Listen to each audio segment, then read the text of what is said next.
우리 채널에 오신 것을 환영합니다. 오늘 영상에서는 여러분에게 꼭 들려드리고 싶은 이야기가 있습니다.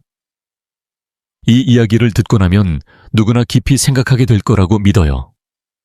현대적인 도시 속에서 밤새도록 빛나는 불빛, 끊임없이 달리는 지하철 안에 아직 차가운 방이 있고 나이든 어머니가 자식의 전화 소리를 기다리는 곳이 있다는 걸 누가 생각해 본 적 있나요? 하지만 기다려도 화면은 조용하고 차갑기만 하죠. 마치 소중한 사람들과의 거리처럼요. 저는 올해 70을 넘겼어요. 평생 일만 하며 남편과 아이를 위해 희생해 왔습니다. 저는 예전에 생각했어요. 머리가 휘어지고 손이 떨릴 때 누군가 마지막 길에서 나를 지켜줄 거라고. 하지만 실제로는 외로움은 가난에서 오는 게 아니라 가장 사랑하는 사람들에게서 오는 거였어요.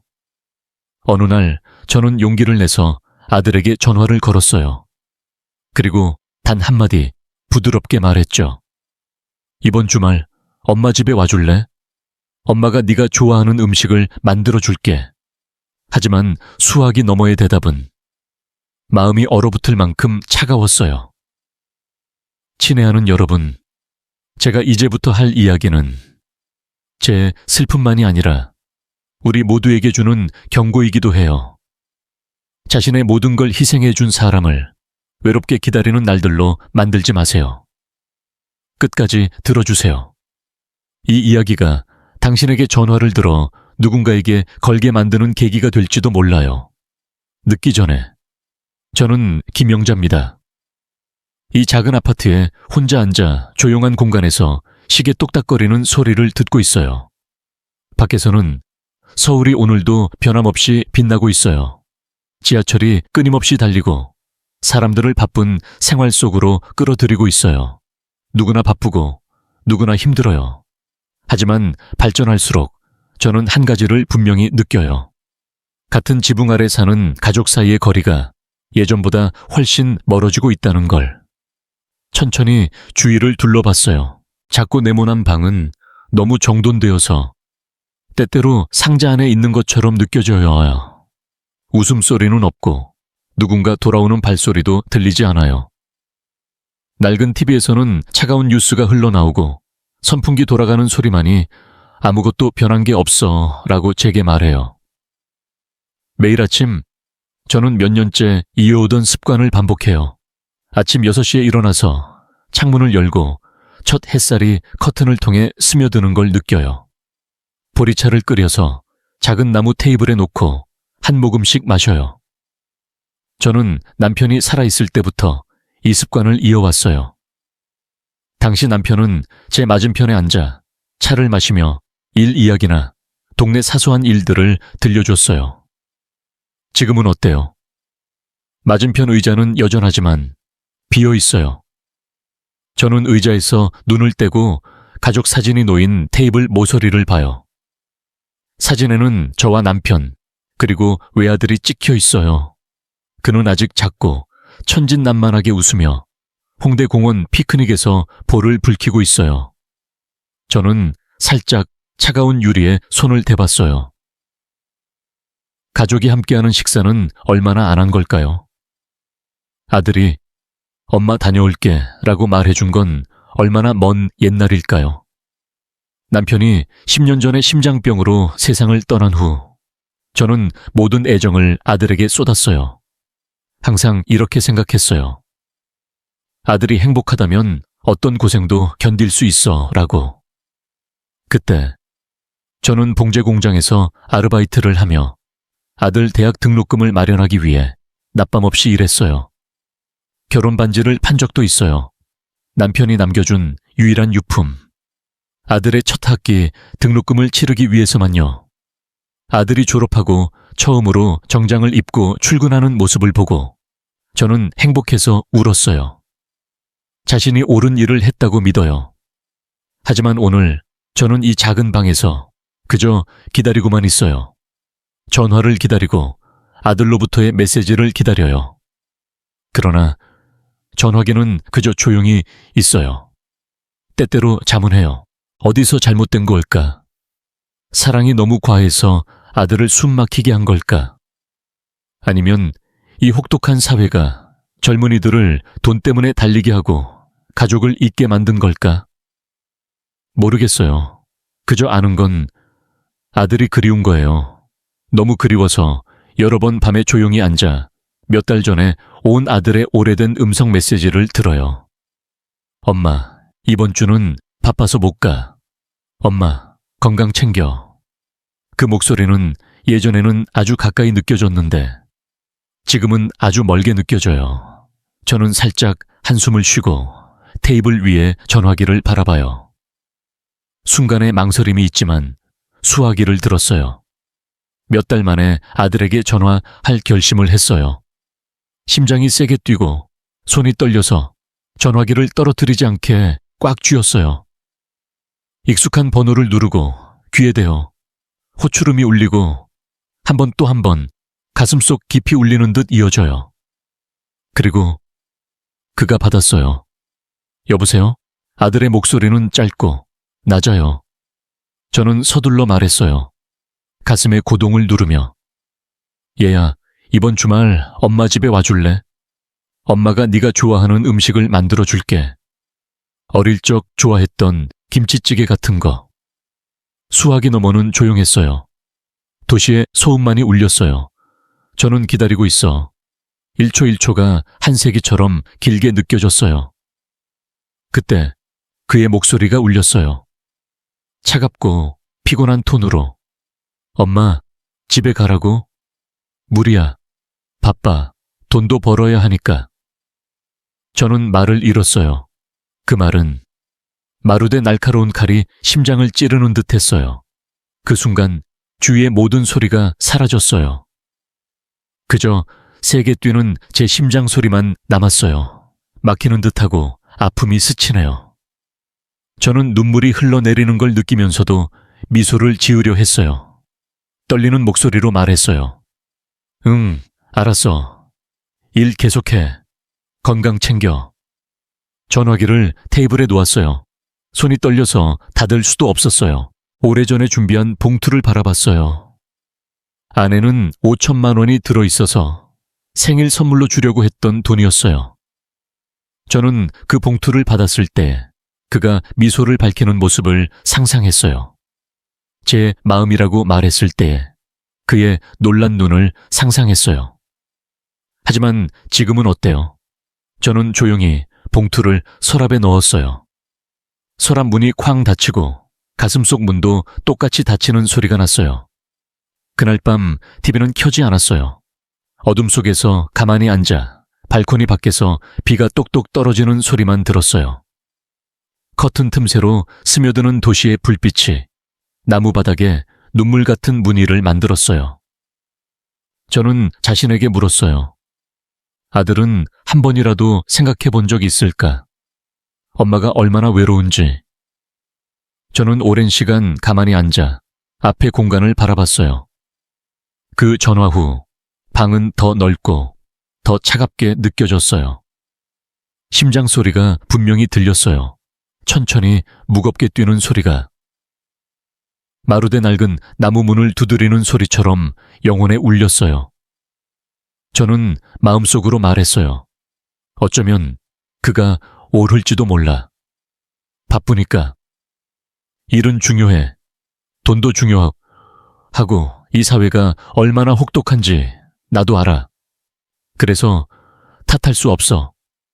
하지만 마음은 이성에 따르지 않았어요.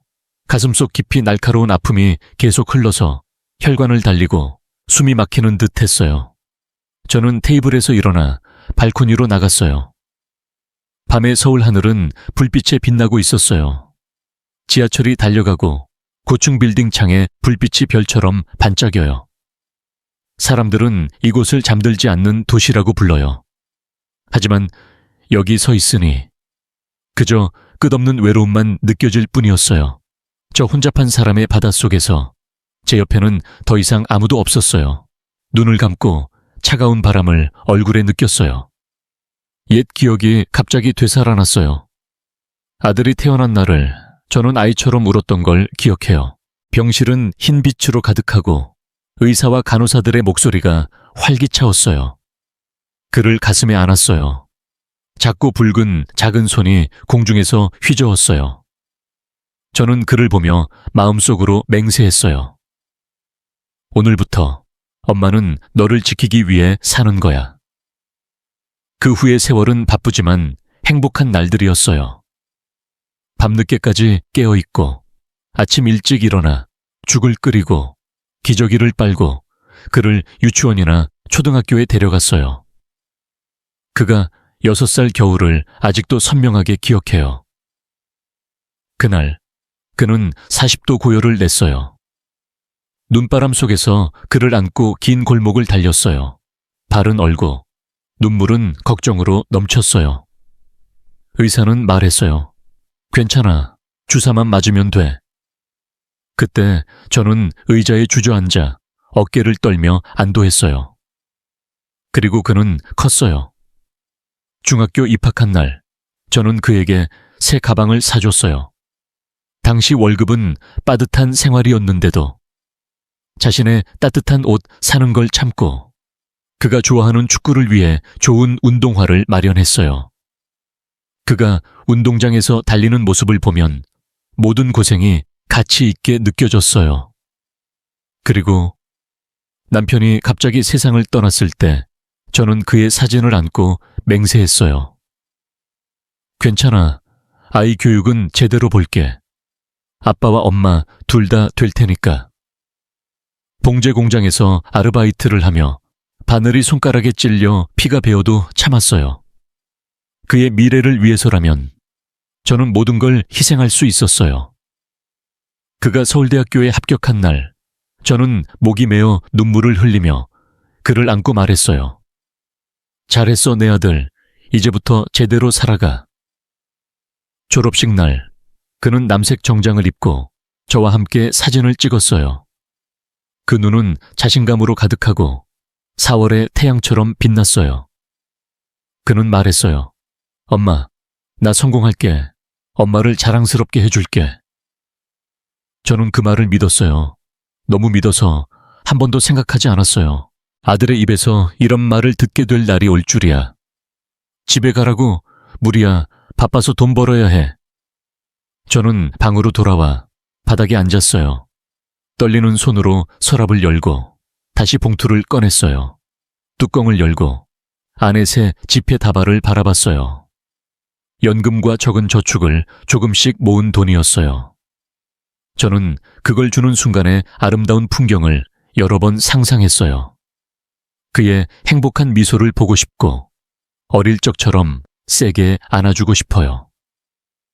하지만 지금은 그건 그저 사치스러운 꿈에 불과해요. 한숨을 쉬며 봉투를 서랍에 넣고 자물쇠를 채웠어요. 이번에는 언제 열지 모르겠어요. 그날 밤 저는 한숨도 자지 못했어요. 이불에 누워 천장을 바라보며 밖에 차 소음을 들었어요. 머릿속에서 추억이 차례차례 되살아났어요. 분명히 들릴 만큼 아이의 웃음소리를 다시 들을 수 있을 것 같고 어린 시절 그 따뜻한 팔의 온기를 느낄 수 있어요. 그리고 저는 자문했어요. 얼마나 오랜만에 아이가 엄마 안녕이라고 물어보지 않았을까? 얼마나 오랜만에 우리가 함께 식사를 하지 않았을까? 한 방울 눈물이 베개를 타고 떨어졌어요. 저는 서둘러 손으로 닦았어요. 자신의 약함을 보는 게 두려웠으니까요. 시계가 새벽 1시를 알렸어요. 저는 벌떡 일어나 위솥을 걸치고 문을 열고 복도로 나갔어요. 밤 공기는 얼어붙을 만큼 차갑고 살짝 열린 문 틈새로 불어오는 바람에 몸이 떨렸어요. 천천히 베란다로 가서 아래 불빛이 켜진 길을 내려다봤어요. 사람들은 아직 바쁘게 움직이고 식당은 아직 열려있고 지하철 문은 닫혔다 열리고 반복돼요. 이 도시는 결코 잠들지 않아요. 그저 혼자 빛의 바닷속에서 저는 어둠에 가라앉은 듯 느껴졌어요. 오래 그곳에 서서 바람에 한숨을 불려 보냈어요. 머릿속에서 반복되는 물음이 있었어요. 어쩌면 내 아들은 이 세상 어딘가에 아직 기다리는 어머니가 있다는 걸 잊어버린 걸까? 저는 방으로 돌아와 베란다 문을 닫았어요. 방의 어둠 속에서 분명히 느낀 게 있었어요. 현대 생활은 사람에게 모든 걸 줄 수 있을지도 몰라. 돈도 명예도. 하지만 가장 중요한 걸 빼앗아가요. 웃음소리가 있는 식탁을, 따뜻한 배려의 말을, 그리고 마음과 마음의 연결을. 저는 앉아 가슴 앞에서 두 손을 모으고 살짝 중얼거렸어요. 당신이 살아있었다면 분명 나를 탓할 텐데 이렇게 아이를 멀어지게 한 걸. 하지만 돌아온 건 그저 정적뿐이었어요. 저는 자신에게 타이르듯 말했어요. 내일 다시 전화해볼까? 아니면 더 기대하지 말까? 그리고 옆으로 누워 이불을 얼굴까지 끌어당겼지만 눈물은 조용히 베개를 적시고 있었어요. 다음 날 아침 커튼 너머로 스며드는 햇살이 작은 방을 비췄지만 마음은 전혀 따뜻하지 않았어요. 저는 식탁에 앉아 된장국 그릇과 구운 고등어 한 조각을 늘어놓았지만 입에 댈 수 없었어요. 머릿속에는 어젯밤 말이 빙빙 돌았어요. 엄마, 집에 가지 마. 일로 바빠. 저는 손에 스마트폰을 들고 차가운 검은 화면을 바라봤어요. 손가락이 떨리면서도 통화 버튼에 닿아요. 얼마나 오랜 시간이 지났을까? 아들의 목소리를 듣지 않은 건. 어젯밤의 차가운 대화를 빼면 이미 거의 3개월. 그래, 3개월이나 집에 오지 않고 함께 식사하지 않고 엄마, 요즘 어때? 라고 앉아서 물어보는 일도 없이. 연락처를 열고 아들의 이름을 보니 가슴이 이상한 아픔으로 조여들었어요. 저는 생각했어요. 아마 실수였을지도 몰라. 어젯밤 전화 걸지 말았어야 했어. 하지만 다른 목소리가 마음에 울렸어요. 나는 그의 엄마야. 차갑게 대할까봐 두려워서 신경 쓰는 걸 그만둘 수 있을까? 저는 깊게 숨을 들이마시고 통화 버튼을 눌렀어요. 조용한 가운데 울리는 호출음은 마루대 신경을 늘어뜨리는 듯 길었어요. 하나, 둘, 셋. 5번째 호출에서 건너편에서 소리가 들렸어요. 저는 입술을 깨물고 어색하게 미소를 지으며 떨리는 목소리로 말했어요. 얘야, 이번 주말 엄마 집에 와줄래? 엄마가 네가 좋아하는 비빔밥을 만들어줄게. 예전에 집에 있을 때처럼. 건너편은 침묵했어요. 정적은 심장 고동이 가슴에 울리는 만큼 분명히 들릴 정도였어요. 통화가 끊어질 거라 생각한 그때 목소리가 울렸어요. 익숙한 목소리. 그러나 겨울 틈새 바람처럼 차가워요. 집에 가지 마. 일이 바빠. 저는 얼어붙었어요. 귀가 멀어지고 주위 소리가 다 사라진 듯 느껴졌어요. 전화기를 꽉 쥐고 차분하게 부드럽게 말하려 애썼어요. 알았어, 일 계속해. 그냥 목소리가 듣고 싶었을 뿐이야. 하지만 대답은 없었어요. 그저 짧은 한숨이 들리고 그리고 통화는 끊어졌어요. 화면은 다시 새카맣게 됐어요. 멍한 얼굴이 비치고 입술을 깨물어 목소리를 참아요. 전화기를 테이블에 놓았어요. 떨리는 손으로 몇 주 전에 준비했던 봉투에 닿았어요. 5천만 원, 평생 모은 돈으로 아들 생일에 주려고 했어요. 저는 상상했어요. 아들이 그 봉투를 열었을 때 무오후이 카세트에 웃으며 엄마, 왜 이런 걸 해? 필요 없어. 라고 말하는 모습을. 그리고 저는 웃으며 눈물을 닦을 거예요. 넌 내 자랑이야. 얼마든지 주고 싶어. 하지만 지금은 저는 그저 조용히 봉투를 서랍에 넣었어요. 나무 서랍이 딸깍 마른 소리를 내고 마루대 마음에 남은 약간의 희망의 문을 닫는 소리 같았어요. 저는 가만히 앉아 두 손을 무릎에 놓고 손바닥은 차가웠어요. 방을 감싸는 끝없는 듯한 긴 정적. 밖에서는 자동차 경적 소리가 울리고 사람들의 말소리가 소란스러워요. 도시는 변함없이 활기차지만 저는 마치 빛의 그림자처럼 바쁜 세계에 버려진 듯 느껴졌어요. 방을 둘러보니 예전에 아이가 웃음으로 가득 채웠던 장소, 벽에 걸린 사진이 흐릿하게 희미해 보이네요. 방 구석에는 아들의 대학 졸업 사진이 나무 액자에 들어 꾸며져 있어요. 당시 저는 맹세했어요. 넌 성장했어. 이제부터 강하게 항상 엄마를 사랑할 거야. 그러나 현실은 혹독했어요. 지금은 먹자고 부르는 것조차 귀찮은 일이 돼버렸어요. 통화가 부담이 될 때도 있어요. 이 사회는 사람들에게 가장 중요한 걸 잊게 해. 가족을. 저는 손을 바닥에 대고 일어나 창문 쪽으로 걸었어요. 낮의 강한 빛이 소란스러운 거리에 스며들고 있어요. 서둘러 걷는 사람들이 보이고 손에 스마트폰을 쥐고 무하 화면에 못 박혀 있어요. 모두 바쁘고 모두 무언가를 쫓고 있어. 돈, 명성, 지위를. 하지만 얼마나 많은 사람이 아직 함께 앉아 소박한 한마디를 할 시간이 있을까? 엄마, 밥 먹었어? 한숨이 입에서 새어나왔어요. 가슴속에는 마음이 점점 큰 공허가 되고 모든 감정을 삼키는 듯해요. 저는 생각했어요. 어쩌면 평생을 바쳤는데 이 차가운 무관심을 손에 쥔 건가? 집 안으로 돌아와 바닥에 앉아 두 손을 무릎에 겹쳤어요. 자신에게 살짝 속삭이듯 말했어요. 더 전화 거는 건 그만둘까봐.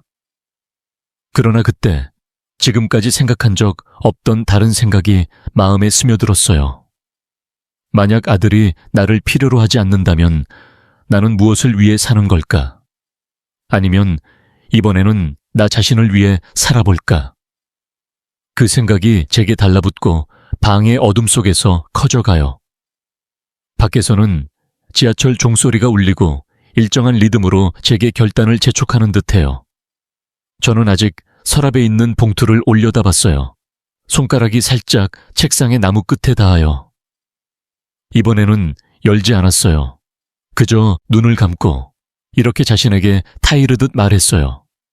아마 내일부터 내 인생은 변할 거야. 그날 밤 이후 제 방은 넓게 느껴지게 됐어요. 하지만 동시에 몇 배나 차가워졌어요. 매일 기다리던 전화 소리도 이제는 추억 속에서만 울릴 뿐이에요. 더 이상 전화를 들어 아들에게 거는 용기가 없어요. 용기가 없어요. 목소리를 듣고 싶어서가 아니에요. 두려워서예요. 다시 그 차가운 대답을 듣는 게 두려워요. 집에 가지 마. 아직 바빠서 돈 벌어야 해. 예리 그 말은 짧지만 날카로운 칼날처럼 제 마음에 깊이 박혔어요. 몇 년 동안 아들이 그런 말을 할 줄은 몰랐어요. 하지만 아마 저는 환상을 보고 있었던 거예요. 그 후로 저는 더 이상 아들에게 전화하지 않았어요. 전화기는 책상 위에 놓인 채 깔끔하게 하고 조용히 얼음 덩어리처럼 있어요. 때때로 만져보지만 곧 손을 떼요. 자신이 약해져 통화 버튼을 누를까봐 두려워서. 날들은 천천히 지나가고 시계 초침 소리조차 분명히 들릴 정도예요. 익숙한 작은 방이 갑자기 낯선 장소처럼 느껴져요. 흰 벽은 누렇게 변하고 커튼은 빛을 흐릿하게 스며들게 해. 모든 게 짙은 정적으로 나를 감싸고 있어요. 시간을 때우기 위해 뭘 할까? 저는 방을 여러 번 청소했어요. 낡은 그릇을 정성 들여 닦고 입을 기회가 없는 낡은 옷 세트를 여러 번 다시 개었어요. 그리고 서랍을 열고 아들 생일을 위해 준비한 봉투를 조용히 바라봤어요. 5천만 원 지션. 연금이나 절약한 날들에서 모은 돈. 아들에게 주고 그의 사업 자금으로 쓰게 하고 기뻐하게 하고 싶었어요. 하지만 지금은 그저 봉투 표면을 살짝 쓰다듬고 다시 원래 자리에 놓을 뿐이에요.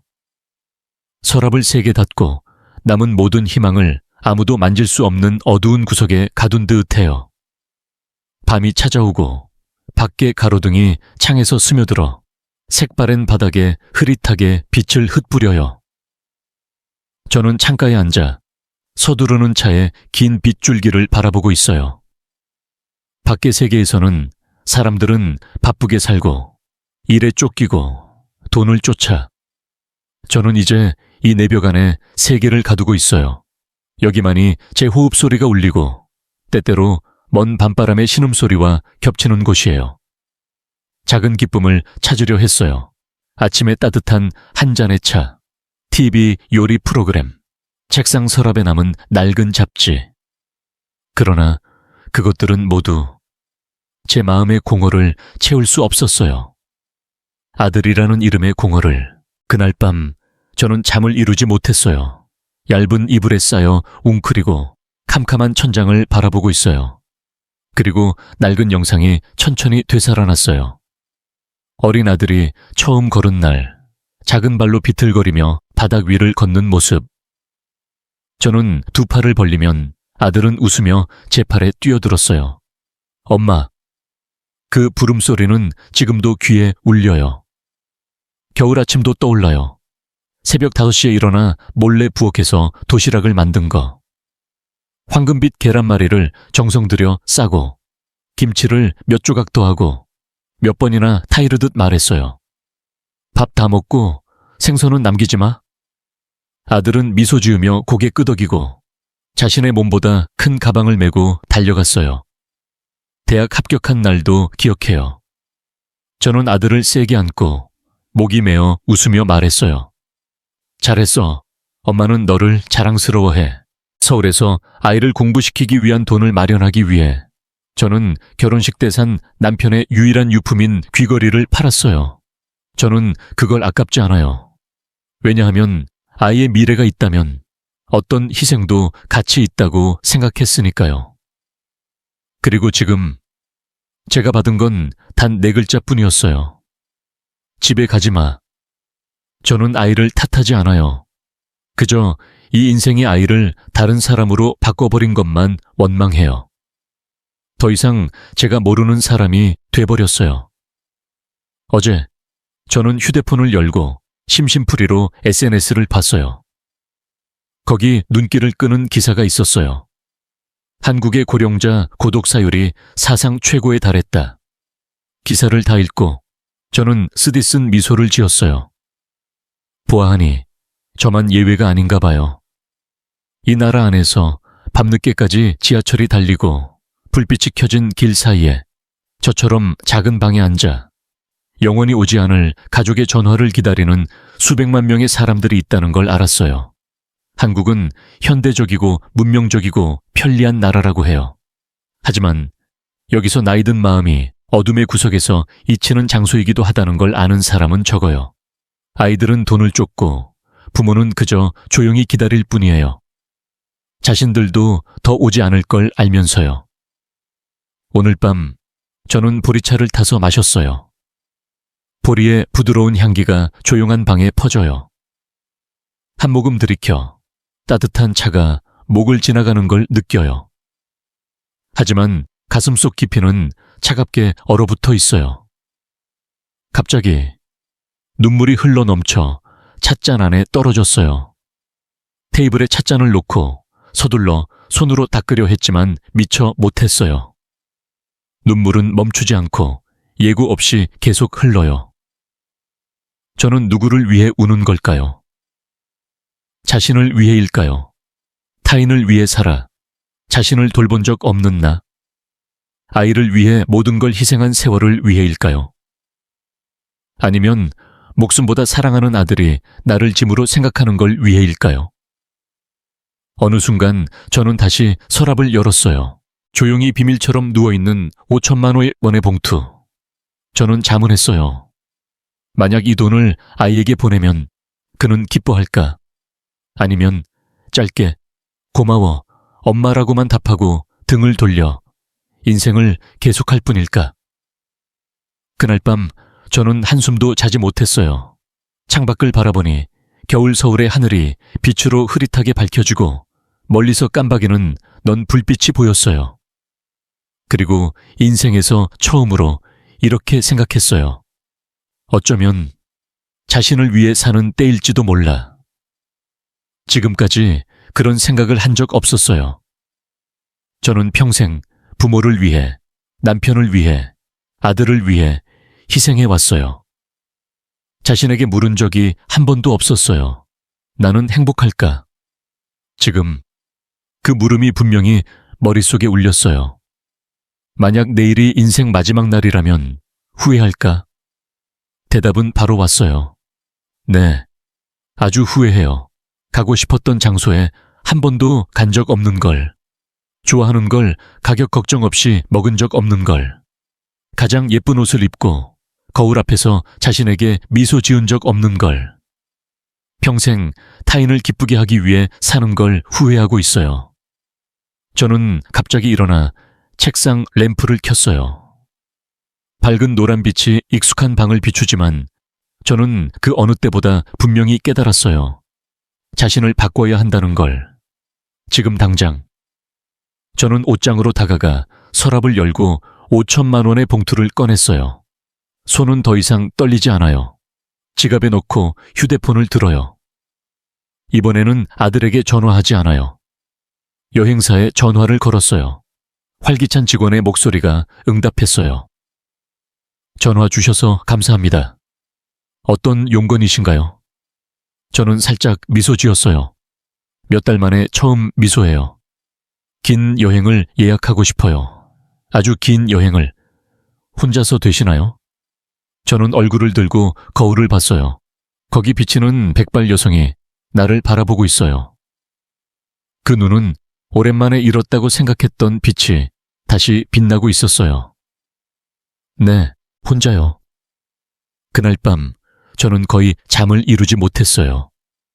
낡은 이불 위에 누워 어둠 속에서 눈을 뜨고 복도에서 스며드는 희미한 빛을 천장에 바라봤어요.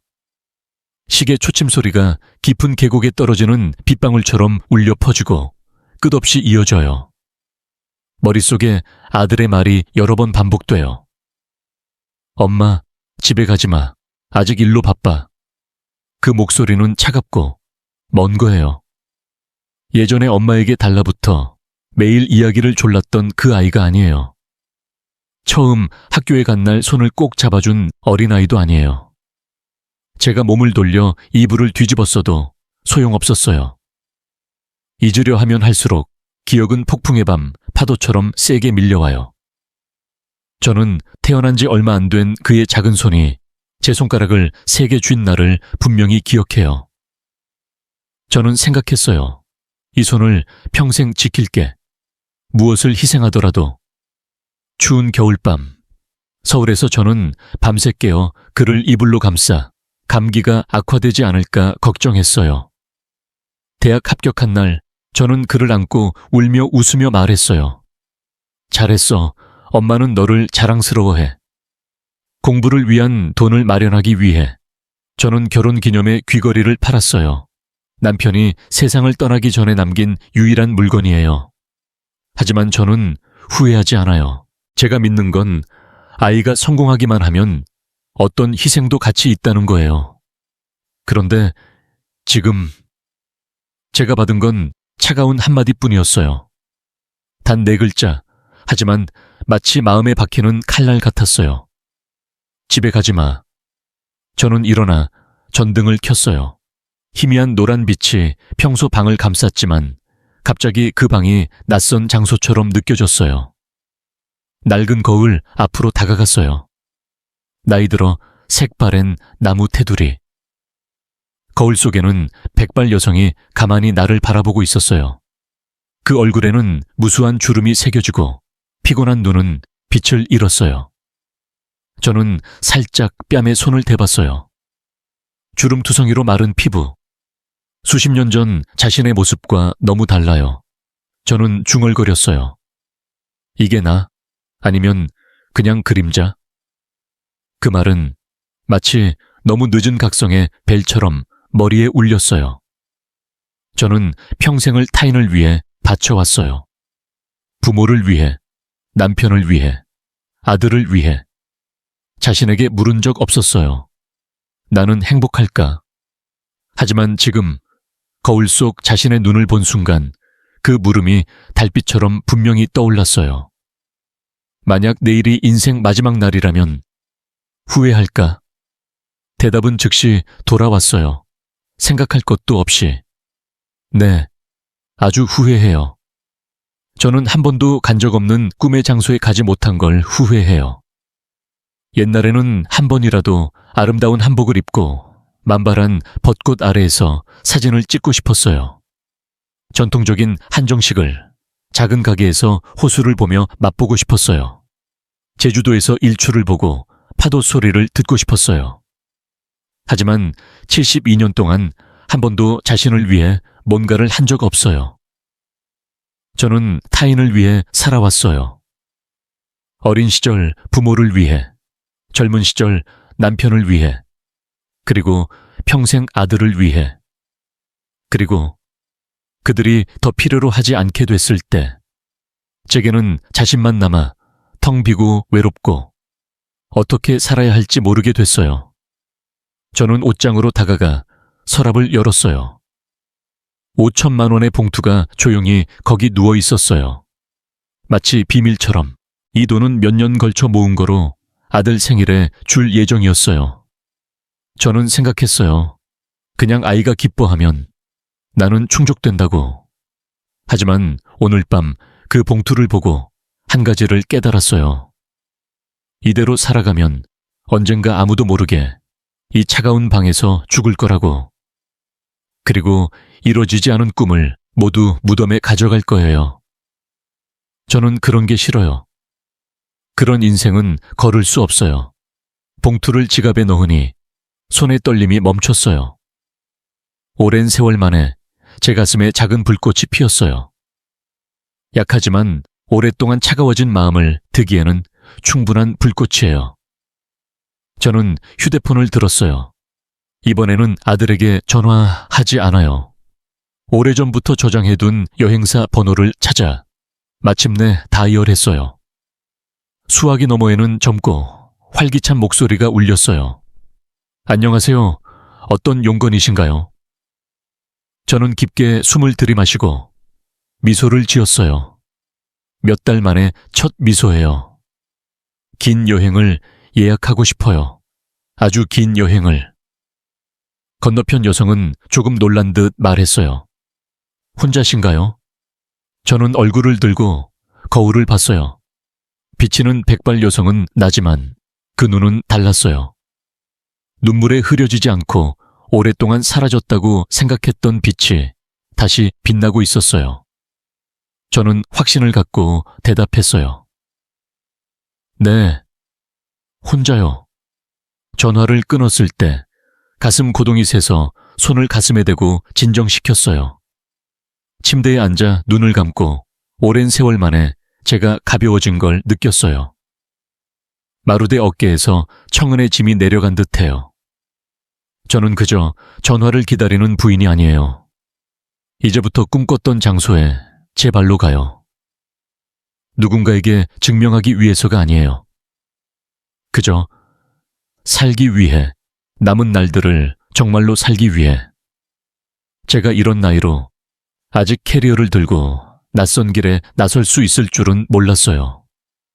하지만 그 아침 집을 나설 때 가슴 고동이 너무 세서 움직임을 멈출 정도였어요.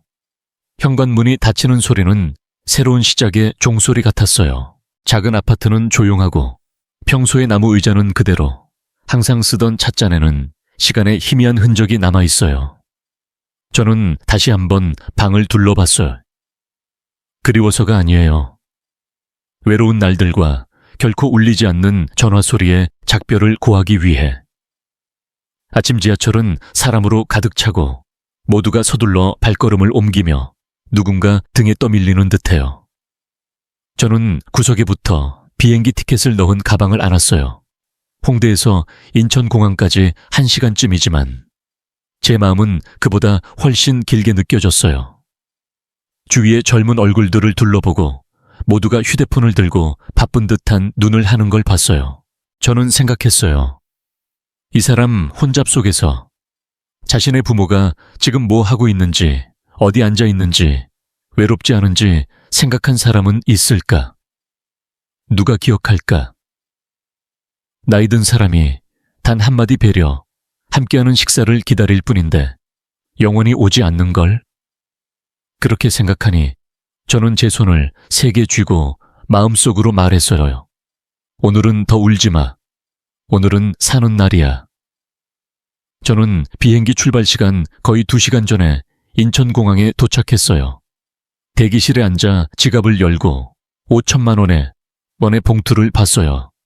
예전에 아들에게 주려고 준비했던 돈이었어요. 지금 그것은 짧은 몇 개월의 새로운 인생으로의 티켓이 될 거예요. 항공사 직원이 정중히 머리를 숙이며 제 여권을 확인하면서 말했어요. 경주행 여행이시네요. 좋은 여행 되세요.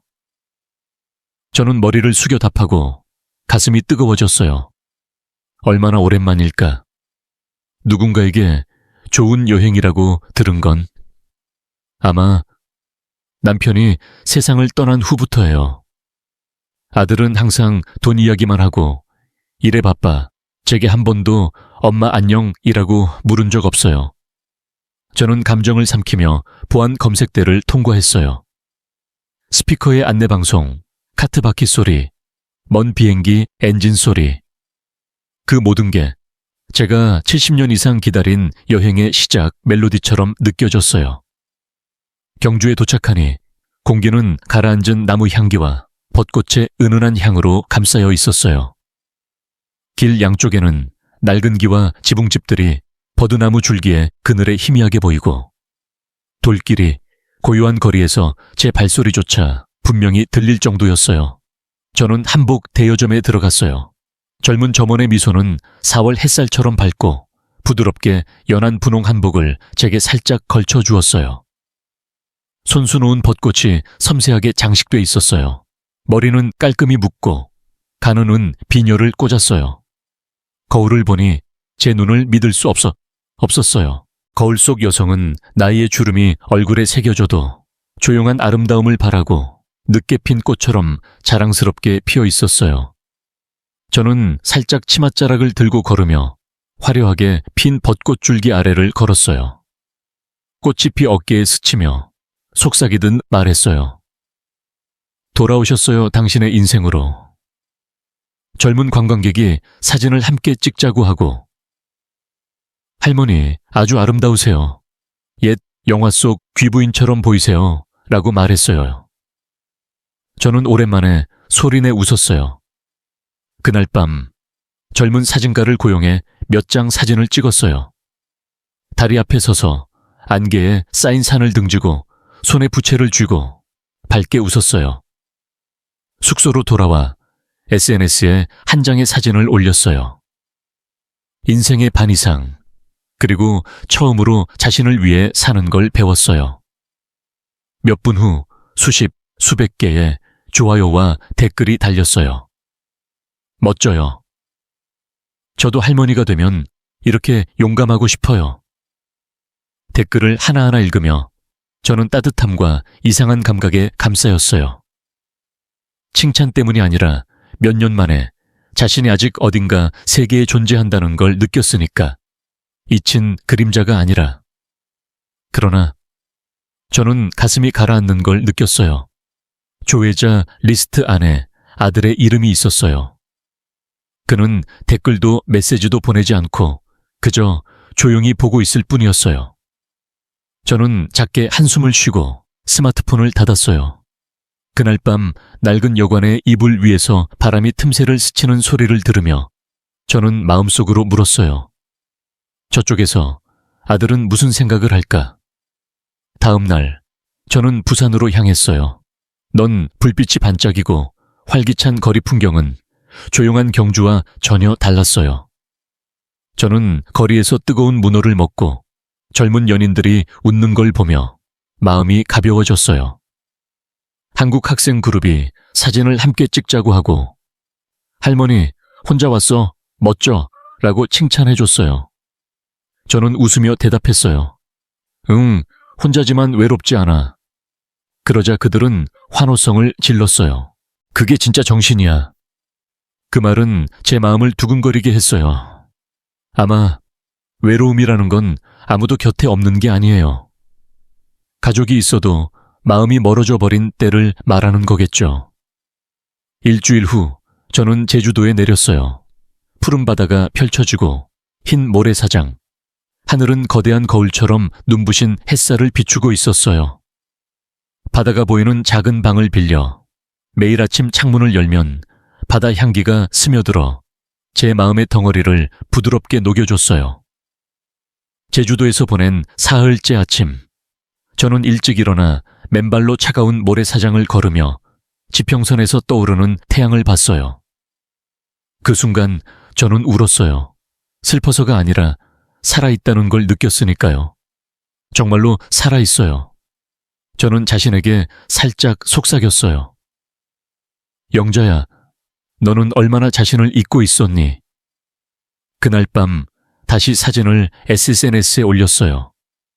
흰 원피스를 입고 머리를 묶고 바닷가에 서서 손에 조개 껍데기를 높이 들고 웃는 사진이었어요. 댓글에는 이렇게 썼어요. 때로는 자신을 사랑하는 건 이기심이 아니라 잃은 기쁨을 되찾는 방법이에요. 몇 분 후에 메시지 알림이 왔어요. 이번에는 아들에게서요. 메시지는 겨우 3글자뿐. 엄마, 지금 어디야? 저는 화면을 가만히 바라봤어요. 손가락이 키보드에 살짝 닿았지만 저는 휴대폰을 놓았어요. 저는 미소 지으며 얼굴을 들고 별이 반짝이는 밤하늘을 올려다봤어요. 괜찮아. 그럴 때 알게 될 거야. 저는 바닷가 작은 하숙집 창가에 앉아 있었어요. 밖에서는 파도 소리가 소란스럽고 달빛이 수면에 은빛비단 띠처럼 뻗어 있어요. 바다에서 오는 바람이 소금 향기를 나르고 제 머리카락을 휘감아 은빛 한 가닥 한 가닥이 살짝 흔들려요. 휴대폰은 테이블 위에 있고 잠든 불빛이 화면을 비추고 있어요. 아들의 이름이 어젯밤 제가 올린 사진을 본 사람 리스트에 아직 남아있어요. 그저 전뿐이었어요. 댓글도 메시지도 없어요. 저는 화면의 손끝을 가볍게 대봤어요. 여러 번 바래왔어요. 그 점 뒤에 한마디가 나타나길. 엄마 괜찮아? 그러나 모든 건 침묵이었어요. 저는 벽에 기대 눈을 감고 파도 소리에 생각을 맡겼어요. 그날 밤 저는 오랫동안 생각했어요. 만약 평생 조용히 기다리기만 했다면 마지막에 뭐가 남을까? 그리고 다음 날 아침 태양이 지평선에서 떠오르고 첫 빛이 주름 많은 눈에 스쳤을 때 저는 깨달았어요. 아직 안 한 걸 시작할 때라고. 인생을 한 번만 빛나게. 모든 사람에게도 자신에게도 나이 드는 건 끝이 아니라는 걸 보이기 위해. 그날 저는 제주도에서 인물 사진을 전문으로 하는 젊은 사진가에게 연락했어요. 밝은 목소리의 청년으로 눈에는 열의가 가득했어요. 제가 말했어요. 자신의 인생을 되찾는 순간을 남기는 사진을 찍고 싶어요. 그는 웃으며 머리를 숙였어요. 할머니를 빛나게 해드릴게요. 저는 흰색의 간단하고 우아한 롱드레스를 골라 가볍게 바람에 날리는 얇은 스카프를 둘렀어요. 은빛 머리는 깔끔히 모으고 몇 가닥이 자연스럽게 바닷바람에 흔들려요. 화려한 메이크업은 하지 않고 옅은 볼터치와 오렌지색 립으로 평소의 나를 더 화사하게 보이게 했어요. 오후, 저는 흰 모래사장 위에 섰어요. 뒤에는 맑은 푸른 바다와 불타는 듯한 붉은 노을. 사진가는 말했어요. 좋아하는 걸 찾았을 때처럼 웃어주세요. 저는 눈을 감고 깊게 받아 소금 향기를 들이마셨어요. 그 순간 저는 더 이상 차가운 방에 잊힌 노부인이 아니었어요. 조용히 아들의 전화를 기다리는 어머니가 아니었어요. 저는 나 사랑하고 희생하고 그리고 지금 자신을 사랑하는 법을 배우는 여성. 찰칵찰칵. 사진 셔터 소리가 노을 아래에서 제 미소를 기록했어요. 그날 밤 저는 가장 좋은 사진을 골랐어요. 저는 비스듬히 돌아 시선은 바다로, 은빛 머리는 바람에 날리고 멀리에는 불타는 듯한 붉은 태양, 사진 아래에 썼어요. 인생을 타인을 위해 살면 자신이 누군지 잊어버릴 때가 있어요. 하지만 오늘은 찾았어요, 자신을. 넓은 바다와 자유로운 하늘 속에서. 지금부터라면 늦지 않아. 시작해요. 게시 버튼을 눌렀어요. 몇 분 후 알림이 연속으로 울렸어요. 댓글이 파도처럼 밀려왔어요. 멋져요. 이걸 읽고 울었어요. 우리 엄마도 이렇게 돼주세요. 좋아요가 급증했어요. 낯선 사람들에게서도 메시지가 왔어요. 살 희망을 얻었어요. 감사해요. 저는 읽으며 눈물을 흘렸어요. 행복의 눈물뿐 아니라 오랜 세월 제 존재가 누군가를 이렇게 움직일 수 있을 줄 몰랐으니까요. 그러나 수백 개의 알림 속에서 제 가슴을 조이는 한 문장이 있었어요. 아들에게서 온 메시지. 내용은 그저 세 글자뿐. 엄마, 지금 어디? 저는 화면을 오래 바라보고 떨리는 손가락으로 키보드를 만졌어요. 다양한 답변이 머리를 스쳤어요. 엄마는 행복해. 더 기다리지 않아. 자신을 위해 사는 걸 배웠어. 그러나 저는 모두 지웠어요. 결국 아무것도 보내지 않고. 저는 그저 휴대폰을 놓고 베란다 문을 열어 바닷바람을 얼굴에 받았어요. 소금 맛은 눈물 같았어요. 저는 알아요. 답은 말에 있는 게 아니라 시간에 있다는 걸. 그리고 배울 건 이름에 직면했을 때에만 얻을 수 있다는 걸. 다음 날 전화가 울렸어요. 아들의 이름이 화면에 떠 있었어요. 저는 전화를 받지 않았어요. 화가 나서가 아니라 인생에서 처음으로 제가 항상 기다리는 사람도 바로 달려가는 사람도 아닌 순간을 갖고 싶어요. 전화를 끊고 곧 메시지가 왔어요. 엄마, 집에 와 기다릴게. 저는 입술을 깨물고 휴대폰을 닫았어요. 하늘의 푸르름과 바람에 날아오르는 갈매기 모습을 올려다봤어요. 마음은 조용하고 아픔도 동반됐어요. 아들아, 엄마는 돌아갈게. 하지만 그때 그냥 희생의 어머니가 아니라 자신의 가치를 아는 여성으로 돌아갈게. 거의 한 달 가까이 여기저기 여행한 후 저는 서울로 돌아가기로 했어요. 돈이 떨어져서도 피곤해서도 아니에요. 마음속 깊이에 아무리 멀리 가도 끊을 수 없는 유대가 아직 남아있기 때문이에요. 제가 피와 눈물을 쏟아 낳은 아들. 맑은 오후 KTX에 올랐어요. 창밖으로 펼쳐진 황금빛 논밭이 고생했던 젊은 날들. 그를 키우기 위해 등을 구부리고 일한 세월을 떠올리게 해요. 그가 대학 합격한 날, 저는 교정에서 아이처럼 눈물을 흘렸어요. 결혼식 날, 낡은 옷을 입고 손이 떨릴 만큼 저축을 넣은 축의금 봉투를 들었어요. 하지만 마지막으로 그에게 전화했을 때의 차가운 말도 잊을 수 없어요. 엄마, 집에 오라고 하지 마. 그날 이후 마음은 이미 죽었다고 생각했어요. 그러나 그것은 잠들어 있었을 뿐, 새롭게 아픔을 느낄 이유를 기다렸을 뿐이었어요. 서울역에서 열차가 멈추고 작은 캐리어를 끌며 내렸어요. 도시는 변함없고 서두르는 사람 물결, 반짝이는 가로등, 자동차 경적과 걷는 구두 소리가 섞여 있어요. 저는 그 안에서 작은 그림자에 불과하지만 마음은 이상하게 조용했어요. 기대를 놓아버리면 마음이 가벼워진다는 걸 이해했으니까요. 작은 아파트 문을 열자 익숙한 낡은 나무 향기가 코를 간지렸어요. TV는 구석에 놓여 있고 둥근 나무 책상은 변함없이 조용히 서 있어요. 단 하나 변한 건 깔끔히 정돈된 남성용 슬리퍼가 현관에 놓여 있던 거예요. 부엌에서 소리가 들리고 가슴이 요동쳤어요. 방에 들어서니 그가 요리를 하고 있는 모습이 있었어요. 설마 이런 광경을 볼 줄은 몰랐어요. 그는 돌아보고 저를 알아채고 굳었어요.